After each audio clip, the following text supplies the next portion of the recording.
Depuis quelques temps à Bunia, le prix du charbon de bois ou encore braise de cuisine ne cesse de grimper. La rareté d'arbres est citée parmi les facteurs prédominants.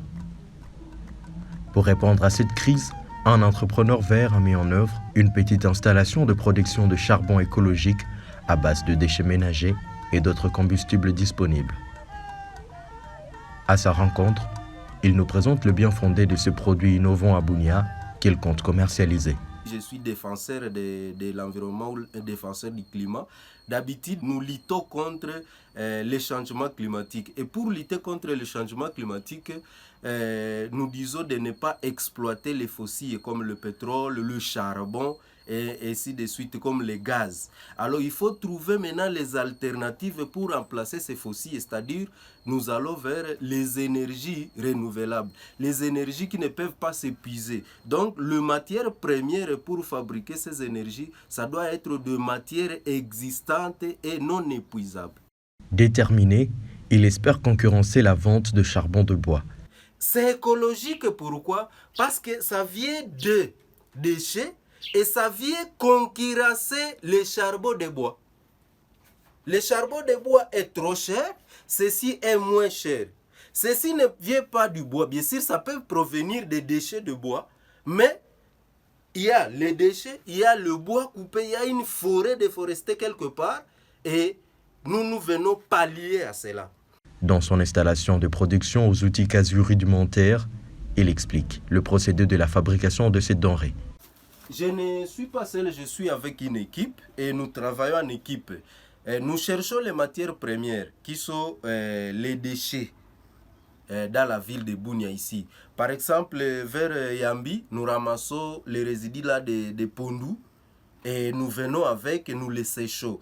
Nous ramassons les résidus de maïs et quand c'est encore insuffisant, nous utilisons aussi les sciures de bois que nous dégageons vers les ateliers de menuiserie. Alors, tous ensemble, nous séchons, nous mélangeons ça et à partir de ces sciures, mélangées avec les déchets, les déchets, après avoir fait le tri et autres, maintenant, nous quittons ici, nous mettons dans le four. Ça, le four, on appelle ça four de carbonisation. C'est notre carbonisateur. Maintenant, lorsqu'on le fait, on doit le brûler, le carboniser. C'est tout un processus qui dure au moins qui peut durer dans 24 heures à 48 heures. Ça dépend maintenant du poids. On doit l'allumer.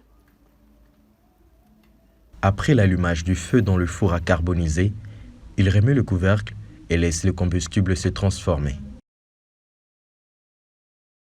Et voilà ce qu'on en obtient juste après. Il transforme ensuite cette matière en poudre grâce à un broyeur.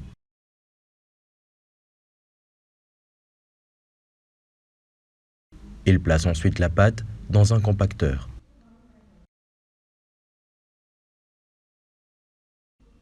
Après quelques minutes, il retire la pâte compressée du compacteur et obtient du charbon prêt à être consommé en cuisine. Plus loin, son collaborateur Ajuster développe déjà une machine de compactage électrique pour satisfaire la demande.